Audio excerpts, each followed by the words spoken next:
Good morning, good morning. Good morning, ladies and gentlemen. My name is Simon Taylor, and welcome to episode 89 of the FinTech Insider Breakfast Show. David's not back just yet, but we'll keep you on your toes, keep your eyes peeled. There will be a David sighting very, very soon.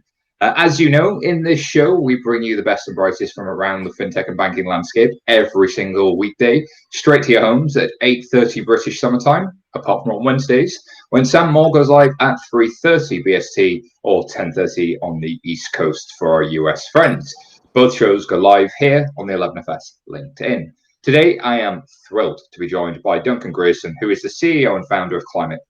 On today's show, we're going to talk about the world of sustainable investing and how we can play our part in tackling all things climate change. So good morning, Duncan. How's it going, sir? Good morning, Simon. Yeah, it's going really well. Yeah, had a nice weekend with the family and now back in the saddle to help have an impact on climate change. That sounds like a pretty good weekend by all accounts. Pretty blessed, and then back at it. If you're watching as well, please do remember to leave comments and questions in the sidebar. Any questions you've got about climate change, any questions you've got about climate product or sustainable investing, we'd love to get into them today. So do leave your comments and questions. But well, Duncan, I guess the right place to start is tell us a bit about your background, and then tell us about Clim8. Okay, so my background is a mixture of venture capital and sustainability. So I've been investing into and building companies with sustainable missions for best part of 20 years. So a range of companies from biofuels to recycling to smart batteries, so home batteries for solar, to software, to a whole range of software companies that are making impacts on the energy transition, in particular around energy and clean tech. So that's kind of my background. And then about a year and a half ago, I was working on a digital clean tech fund. I was going to raise a venture fund focused on that, again, to have an impact on climate change. And then I had this idea, and I thought, that's great, venture's great, but I thought I could have a bigger impact if I built a digital platform to allow anyone to invest into those kinds of businesses. So we've been building for the last 6-7 months. We raised a seed round, and we're launching our app quite soon. That's really exciting. I mean, I guess the background you've had there has really shaped what this app has become. And there are a lot of folks in the sort of investment sector talking a lot about impact and ESG and sustainable investing, and even the Bank of England's talking about it now. For the uninitiated, can you separate out some of these buzzwords and why you felt that Clim8 would make a difference in that marketplace when seemingly everybody's talking about it? Yeah, you're spot on. So there is a lot of talk about how you can make a difference with finance on climate change. There's absolutely much more focus than there was even a year ago, and I think the pandemic has had an impact on that in a positive way. Perhaps we can talk about that a little bit later. But I think the core thing is people are thinking about it much more, but the focus is still, if you're not pure play enough. I think there's a lot of talk about fund managers and asset managers putting money into what's called ESG, so environmental, social, and governance, and that's great. It's raising awareness, but a lot of those funds are actually not going into what I think the average person in the street would think is a green company. And so I did a bunch of market research just over a year ago, and I was surprised to find that nobody had built a platform that was kind of pure play, where the investment companies, the underlying portfolio, are companies that are positively focused on having an impact. It's interesting. I've seen folks like ticker.co.uk and Plum and some of the newer investment apps, even Tomorrow Bank in Germany, sort of allows you to have an allocation and seems to have done a good job in packaging sustainable and impact for the consumer, but it's still one of many things they offer rather than a pure play. What is it that you think about a pure play sort of app and digital experience would stand out to a consumer, and why would that cross over to somebody? Yeah, I think the fact that we are very focused just on this only, we're not trying to sell you other themes. We're trying to, first of all, raise awareness. So I think encouraging people to understand that they can have an impact on this massive problem, climate change, which is the biggest problem of our generation and the next ones. This is way bigger than the pandemic, which has been horrific for a number of people. But climate change is coming fast behind, and we don't have much time left. So I could go, without going too far down that rabbit hole, we have less than 10 years to really have an impact on climate change. So I think if you're going to do this, you need to do it properly, and that's why we're focused. So we are, I'd say we're quite different to some of the other digital platforms that are out there. A lot of them are offering what are passive funds, so passive fund management, and we are actively investing into these companies. So it's quite a different ethos. I think there are platforms out there which have a nice UX UI, they have decent underlying products, but if you want to be sure that you're having an impact on the problem, which is where we're coming from, then our thesis is that should be done through active management. So bottom-up analysis of the companies in the portfolios. What are they doing? A lot of asset managers are doing what is called negative screening. So they'll have a fund which might have the word sustainable in the title, but what they're actually doing is they're screening out the nasties. So they're screening out oil and gas, they're screening out tobacco, and other things you probably wouldn't want to have in your portfolio if you truly know what was sitting in your pension. But that's all they're doing. And so every now and again, there will be a discovery that there's something in that portfolio that really shouldn't be there if this is meant to be sustainable. So that's why we decided to go to the opposite end of the spectrum. We are, if you like, pure play, and we're just looking for companies that their core product or service is having an impact on climate change. So how do you perform that analysis? How do you and how do you make that affordable, given you're sort of going for a digital distribution, you're looking for consumers to invest?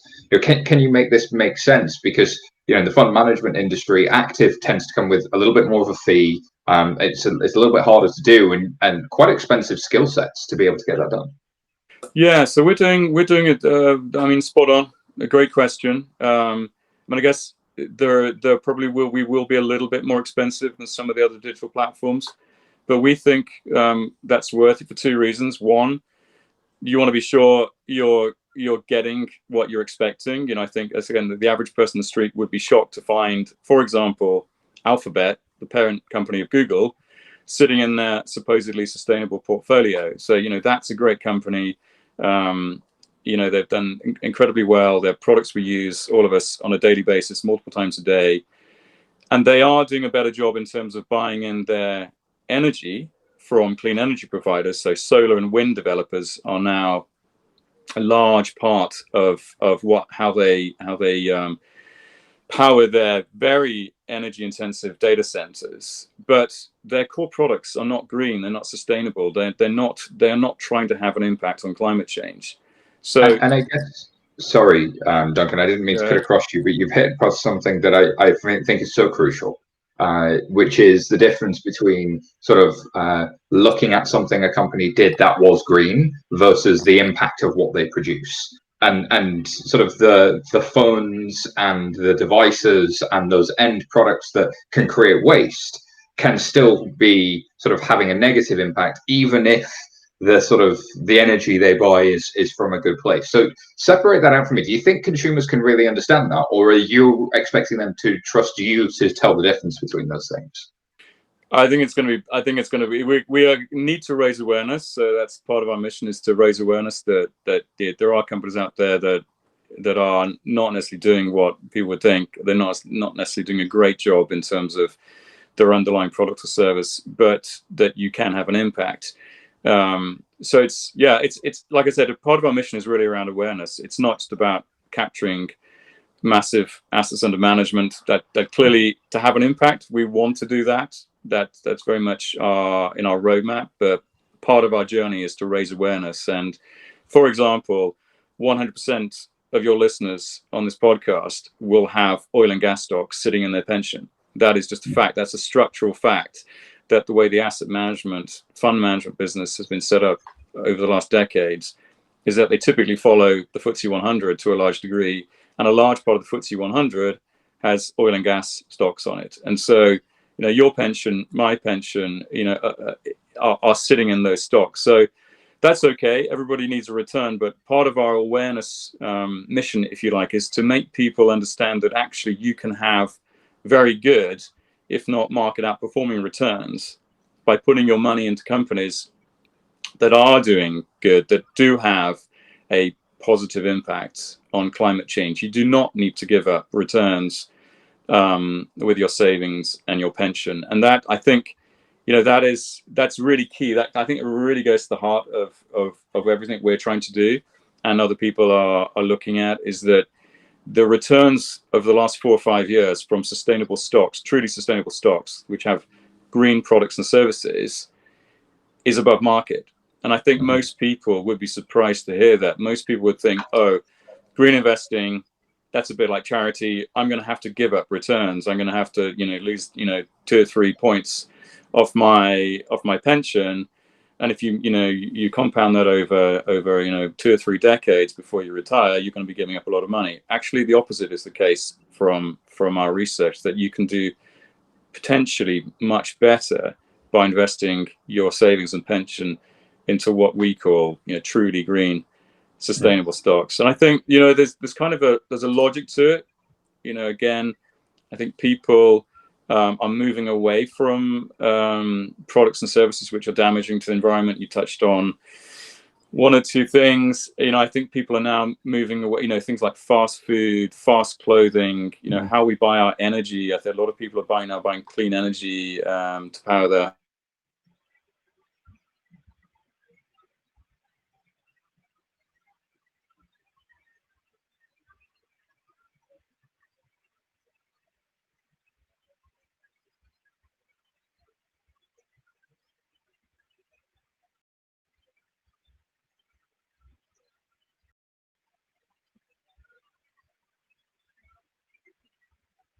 Okay, Duncan will be back in just a second. I think he's just having some technical difficulties. I can see some questions coming through, so do remember to keep asking your questions, everybody. We will get to those ASAP. I love this point Duncan's making here about ethical is the new luxury. I think it's a really, really good point. We see a question coming from Masi Mapani. Thank you, Masi. We'll get to your question as soon as Duncan's back. Just bear with us whilst we manage some technical difficulties. Duncan was telling me this morning he was struggling with his Wi-Fi and all kinds of devices. So we shall see if he can come back to us soon. Bear with us, and we'll get him back as soon as we can.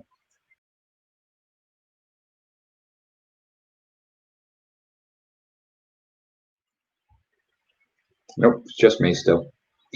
You got to look at me for a little bit longer. This ethical is the new luxury space is super interesting to me, because the idea that the consumer already wants it but doesn't know that they have investments in their portfolio that are not necessarily green is really interesting and kind of surprising, I think, to a lot of people. So Duncan's points are super well made, and maybe what the guys at Clim8 are doing and others are doing can really help out. So let's see. I can see Duncan's trying to rejoin now, so hopefully he's back with us in just a second. Do bear with us. The joy of pandemic recording, especially when you're going live, is always really fun. You're resetting the connection to try and get Duncan back. Still just me. Let's give Duncan another minute or so. If you do have your questions, do ask them. I've got a few more coming in, but the production team will frantically help make those prioritized for me. So ask you the best question you can. This one coming in from Bianca. Nice one, Bianca. Thank you for the shout out there. Sai, what's the part of ESG I find the most interesting? Probably the fact it sounds like a food additive, and yet it will have more impact on the planet than any food additive that's ever had. It's the fact that I think some people view it as being like carbon offsetting for evil. Like if I plant enough trees, that means I'm still a good person, type of thing. So yeah, thank you for that question, Bianca. All right, looks like Duncan is back with us. Duncan, thank you for reconnecting. You're in full flow there. I've been filling for our audience, and questions have been coming through. I think you were sort of making some really interesting points about how the performance of green stocks has been really quite phenomenal and actually has outperformed. And there is quite a cynical view, I think, in the private banking space that investors just want returns. That's all they want. They want returns. They don't care about impact. But actually, the point you're making is, well, you don't have to care about impact. If you just care about returns, perhaps these technologies of the future that we need to, I don't know, save the species, might be worth more than the technologies that are running out of space. So do you want to just sort of finish that point and talk a little bit about how much impact the consumer moving their money could have? Because pension funds and retail investments are a big part of the market, right? Yeah, I mean, if I go to that one straight away, because that's sort of quite impactful. If you realize there's £6 trillion sitting in people's pensions in the UK alone, so the numbers are absolutely massive. And if you compare that on the other side with the amount of money that needs to go into clean energy alone every year for the next 15 years to get to the Paris climate targets of 1.5 degrees, that's $2.4 trillion. So the UK alone could have, if a bigger part of that 6 trillion was going into companies that's having a positive impact, we could begin to make a real difference. But part of that is, back on the returns piece. So sustainably focused stocks have done better. Now, there's a bunch of reasons.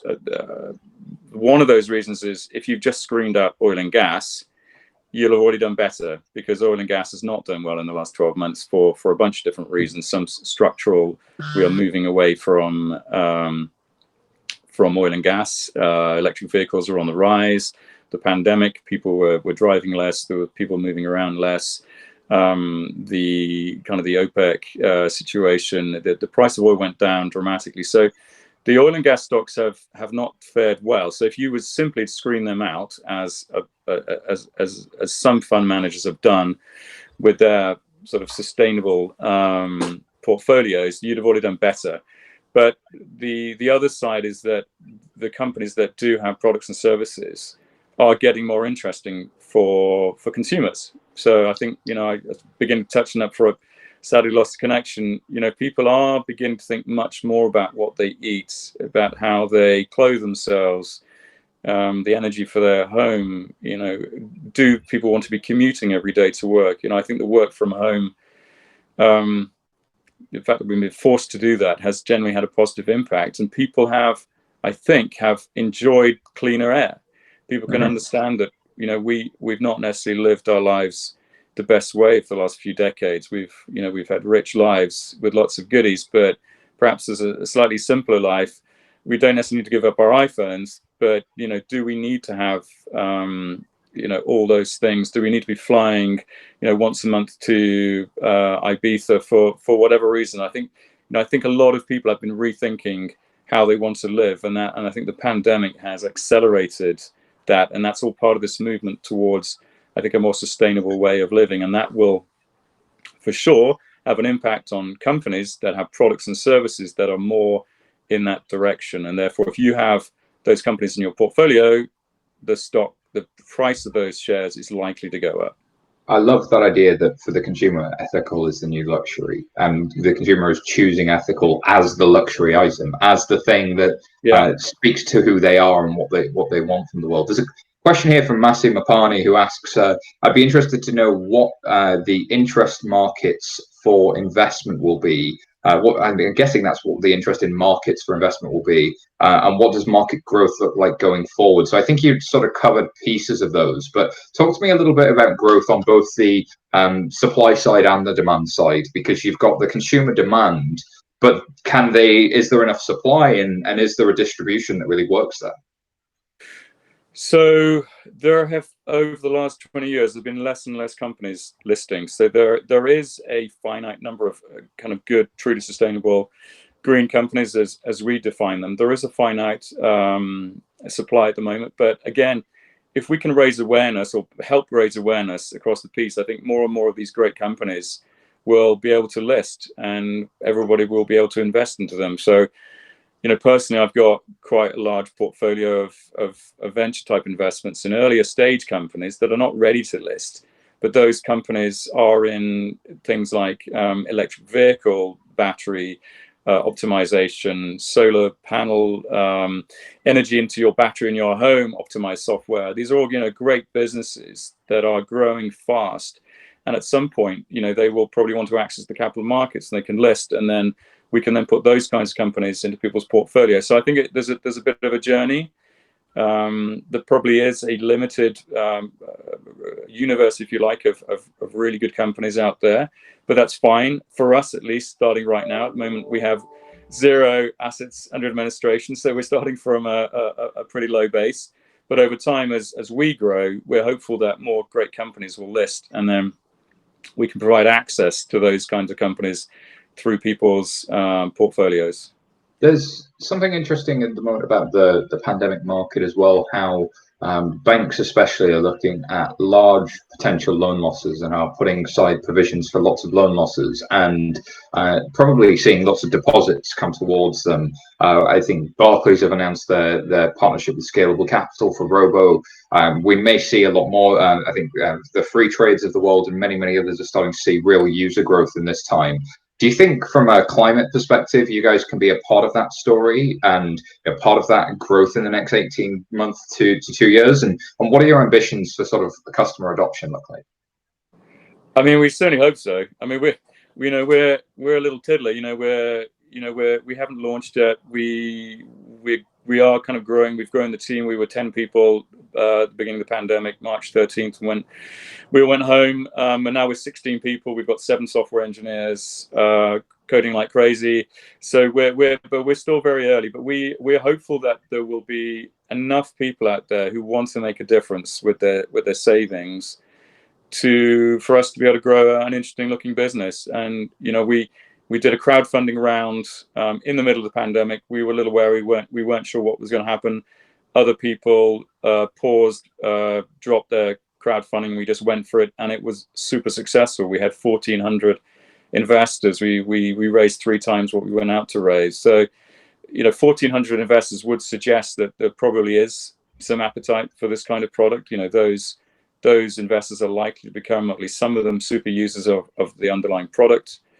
And then we have 10,000 people on a waiting list. So we've done, you mentioned free trade, Robinhood, they all did kind of the free trade, the waiting list campaign to build kind of interest in what they're doing. So we've got a good chunk of people. So for sure, there is going to be product market fit for what we're offering.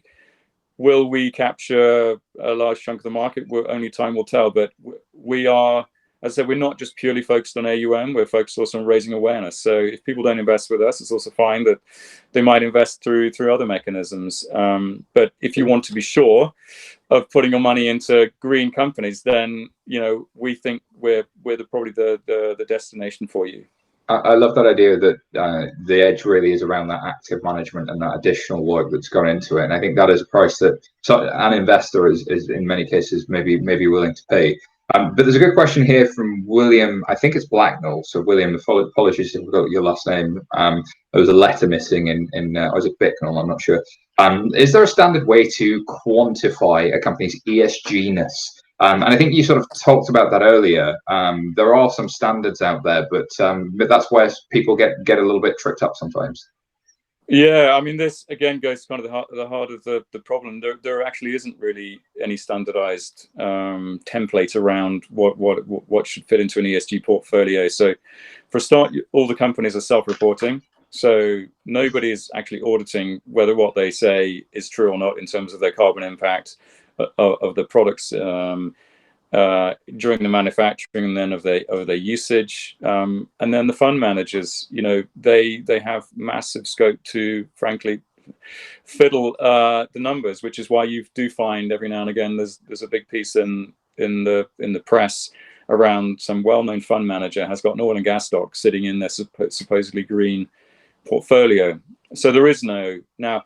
The European Union right now is working towards a taxonomy for better definition of something that is ESG compliant, but we're not there yet. And of course, we have the challenge of Brexit. But I think it's likely that whatever that taxonomy comes up with, that the UK probably will adopt it or do something similar. So we're on a journey.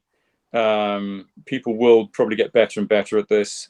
I think even a couple of years ago, ESG was very much about greenwashing, and I think we are now in a better place where there's less greenwashing going on, but there's still a lot of it, and it needs to get better. So yeah, it would be great if there were, you know, standard rules around this, but right now it's kind of self-discipline, and there are asset managers, fund managers, indeed digital platforms that are using it as a marketing tool when actually the underlying portfolios are not very green.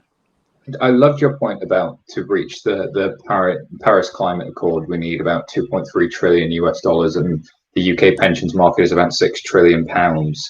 How do you activate some of that latent consumer demand? You've sort of talked about awareness. Is there a content piece that you guys have in mind and a planning sort of around that awareness? Because obviously actively managing and understanding it is one thing, but how do you connect that to the customer or consumer?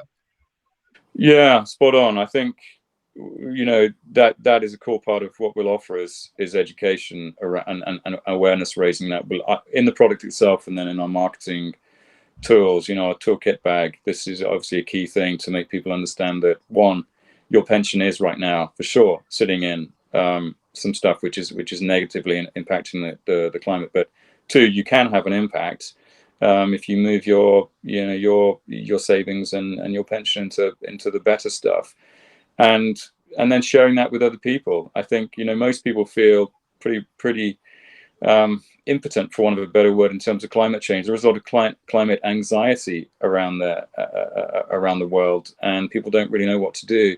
But I think, you know, these kinds of products can make people feel that they can make a difference, and they genuinely will make a difference. So yeah, education and content are a key part of what we'll be doing. That's a great point, Duncan. I think the world needs it. The world needs more of what you do. I think the timing is really, really interesting. You've made some great points. I guess the only question I have left for you is where do people find out more about what you guys are up to? Go to our website. We have a wait list, so if you want to get early access, plug in your email. We're at clim8invest.com. So Clim8, CLIM8 invest.com, and join the community. Now, we're looking to build, you know, a community of people who want to make a difference on climate change, and so you can be part of that. Clim8invest.com. Do check it out, folks. All right, it is the top of the hour. I'm sure everybody's got a day to get to. So thank you so much for joining us, Duncan. That's all we have time for today. I'm sure you've got a million things to get on with as well. Tomorrow we'll be joined by Simon Cole, who is the CEO of Automated Intelligence at 8:30 a.m. Have a good day, everybody, and we shall see you soon. Thank you. Cheerio.